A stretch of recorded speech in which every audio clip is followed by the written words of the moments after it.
Constantino, pound for pound. With Gabe Rosado. Gabe, now the fight I would love to see you in is you against Daniel Jacobs. I know you guys have been doing a lot of back and forth. Talk to me about that fight.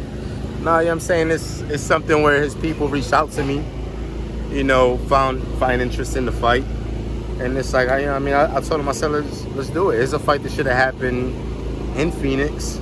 I mean, but it is what it is, you know. I'm ready, I'm in shape, I'm training, and we ready to rock, man. We can do this in May. Talk about the altercation. I know you guys saw each other once again. You know, you had a little... Well, it's been a couple times that we ran into each other and have words. What's the beef about?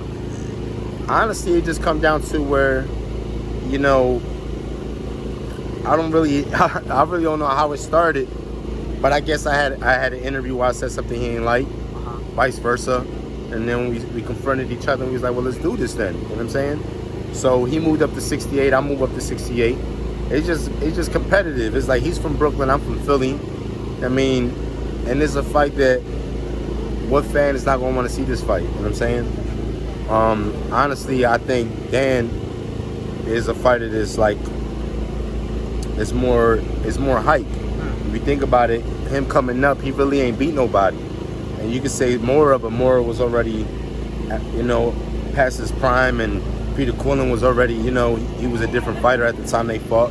But other than that, when he stepped up in competition, he lost to Canelo and Triple G. You know what I mean? So me coming up, I got fighters in my resume that are a lot better than what he had. I mean, I knocked out Brian Vera. I knocked out Soto Carraz. You know what I'm saying? I knocked out Sagun Pao.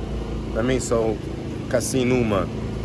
So he could talk all he want, man. He had a different route. His route, they fed him baby food. You know what I mean? Like, you're supposed to be on that level when they feeding you baby food. And I'm saying, like, me, ain't nobody push me. I'm here on the muscle. And 9 out of 10 fighters, if they went my route, wouldn't even be relevant. And that's just facts. What'd you make of his last performance? I mean, I thought that Chavez was putting hands on him. You know what I'm saying? For real. You know, Chavez was putting hands on him. And, you know, I guess we all know how it played out, how it ended. But, you know, he was getting touched.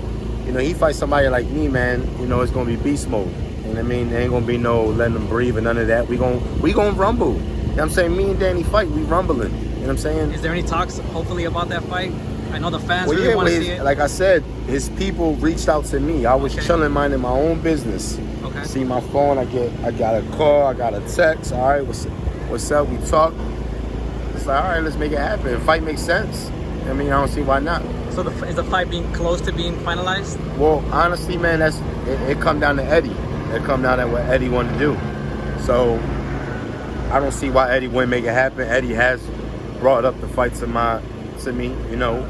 So I see a big possibility in it happening. And let's say that fight doesn't happen for whatever reason. Is there any other fight you like? Well, it's whoever. I mean, it's whoever, man. It could be Callum Smith.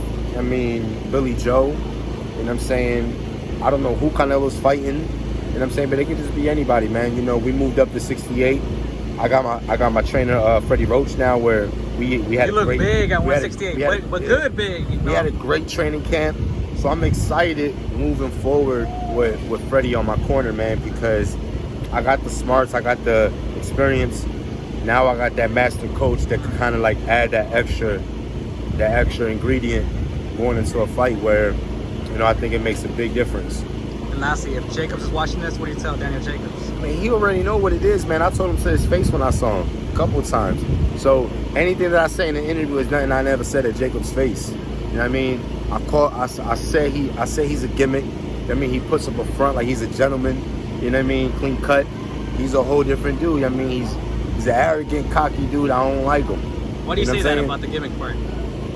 Oh, well, you know what I mean? He puts on the nice guy act. You know what I mean? With the suit and, you know, acting like a gentleman or whatever. And that's it. That's his wave. Let him be. I mean, I don't got no time to put up a front, man. What you see is what you get. I mean, I'm genuine. I'm 100. It's why the fans still bang with me to this day, because they know what they get with Gabe Rosado.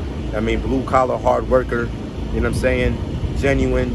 You know, how I fight is how I live. All heart. You know what I'm saying? So the fans relate to me. And that's why Danny doesn't have a fan base, because he's not relatable. No one relates to Danny Jacobs. When you make Danny Jacobs against Joe Smo, it's not gonna sell out. But when you put Danny Jacobs and Gabe Rosado on a bill, everybody's going to that fight. I'm going to that fight. They're going to that fight because they know what they're gonna get out of Gabe Rosado. And yeah, Jacobs is a good fighter, but at the end of the day, they know the person that's gonna make that fight is me. You know what I'm saying? I'm gonna make that fight because we gonna bang. We gonna go to war. You know what I mean? So that's really what it comes down to. So that's what I got to say to Jacobs. You know what I mean?